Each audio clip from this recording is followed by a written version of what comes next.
Are you serious? I'm drinking coffee and somebody ought to give Bono some coffee from YouTube. Bono, the famous singer of YouTube, has decided all of a sudden that he wants to push an international order or a new world order. This is a prophecy alert. According to reports, Trump is being blamed for what? I guess Bono thinks Trump's trying to destroy NATO and the European Union and the United Nations by simply asking the NATO nations to pay their 2%, which they've already agreed they would pay, but they haven't been paying for years. And the United States has been picking up the tab year after year. Now, so asking someone to pay what they already agreed to is not threatening the existence of the European Union or NATO or even the United Nations, although I would consider the United Nations as one that we might need to consider being modified or eliminated. Well, U2 frontman Bono told the United Nations on yesterday, that it and other international institutions, including the European Union and NATO, are under threat. Who's threatening them? He said, in these troubled times. Does he mean Jacob's troubles? Is he talking tribulation here? Or what does he mean? And he asked all nations must work together to defend them. In other words, he's calling all of the world to come against President Donald Trump, and you might as well throw, which is America, by the way, and you might as well throw Israel in that because I'm sure they'll probably be mentioned as well. But he didn't say that. Now, the singer did give a speech described by the Associated Press as sobering to several hundred United Nations diplomats and staff at an event launching Ireland's candidacy for a seat on the Security Council. I think it's great if Ireland's on the Security Council. I'm 26% Irish. I think it's wonderful. I'm not so sure, though, that Bono of YouTube speaks for the nation of Ireland. And certainly doesn't want to turn the Irish against the Americans. That doesn't make sense.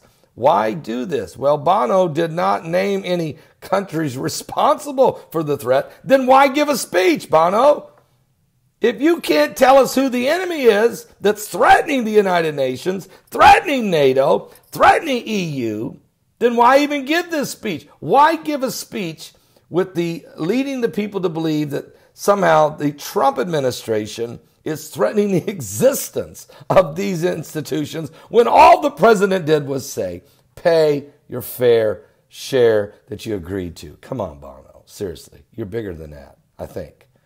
Well, he went on to say, Bono did not name any countries responsible for the threat. His words were directed really at President Trump, who has often criticized the European Union and recently sent letters to the leaders of several NATO countries warning them they need to increase their defense spending. What does he mean by warning them? What he meant was, what he said to them was, because if you don't pay your agreed amount, we may have to back off our ability to protect you. We don't want to, but we might have to, okay? We obviously don't want to. We've been picking up the tab for years. We're just asking you. You got to put this in your budget. You can't just assume the Americans are always going to pick up the tab. America has to do. We're $21 trillion in debt. We have to figure out a way. We can't be the piggy bank of the whole world. We love everybody. We're the most giving people in the world. We really are.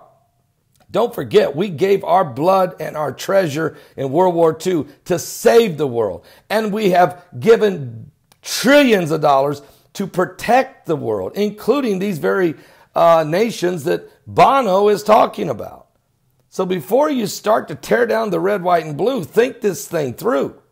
The United States truly loves everyone. And the president is simply saying, guys, pay your fair share. Don't force us to have to pull troops and tighten our and cut back. And then that does leave you vulnerable. And we don't want that.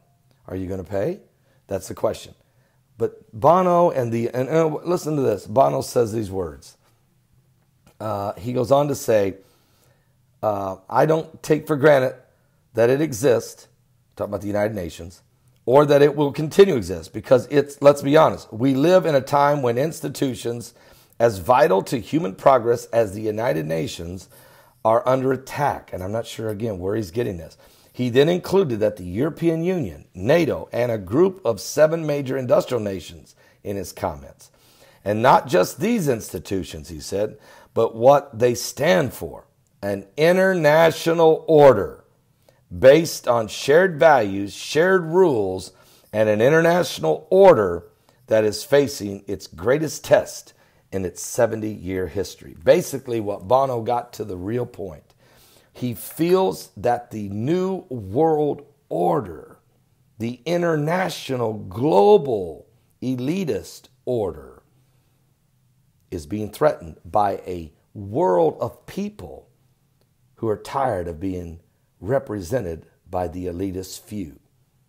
That would include you, Bono of U2. I'll be back with more current world events and how they relate to biblical prophecy. What they're saying in U2, to the U2 singer Bono: you don't represent us. You don't. We pray for you, though, and we love everybody. God bless all of you. Keep looking up. This is all part of the plan in the Bible of the rise of the beast. These are the last days. You don't want to miss today's live broadcast. It starts at 12 noon Eastern. We'll get on this subject. It's interesting. I think it's important. Are you saved?